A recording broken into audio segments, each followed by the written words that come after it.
আসসালামু আলাইকুম গাইস। এখন আমরা বেসিক স্পোকেনের একটি রুলস শিখবো এবং সেটি দিয়ে সেন্টেন্স মেক করা শিখবো।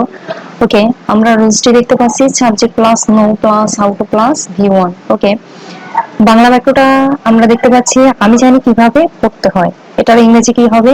I know how to read. এখন যদি বলি আমি জানি কিভাবে যেতে হয় তখন কি হবে? আই নো হাউ টু গো।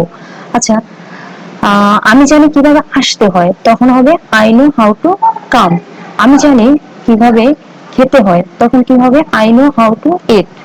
ওকে, এরপরে যদি বলি তুমি জানো কিভাবে লিখতে হয় তখন হবে you know how to write. তুমি জানো কিভাবে পড়তে হয় তখন এখানে জাস্ট আমরা রাইটের জায়গায় রিড দেবো। তুমি জানো কিভাবে পড়তে হয়। ওকে, তুমি জানো কিভাবে ঘুমাতে হয় তখন কি হবে? You know how to sleep. Okay, সে জানে কিভাবে সাঁতার কাটতে হয় তাহলে she knows how to swim. He see it এবং যে কোনো থার্ড পারসন সিঙ্গুলার নাম্বারের পর ভার্বের সাথে এস অথবা ইএস অ্যাড হবে। ওকে, সে জানে কিভাবে সাঁতার কাটতে হয় তো she knows how to swim. আচ্ছা, তারা জানে কিভাবে খেলতে হয় তো they know how to play.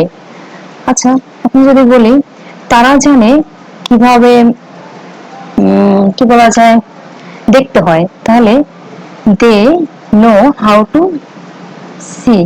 আচ্ছা, যদি বলতে চাই তারা জানে কিভাবে শিখতে হয় they know how to learn. They know how to learn.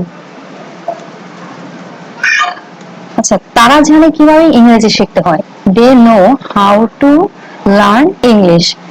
তারা জানে কিভাবে ইংরেজিতে কথা বলতে হয় they know how to speak in English. এভাবে আমরা ভার্বগুলো চেঞ্জ করে করে প্র্যাকটিস করব এবং পার্সন চেঞ্জ করে প্র্যাকটিস করব। তাহলে আমরা এই একটা স্ট্রাকচার দিয়ে অনেকগুলো বাক্য বলতে পারবো।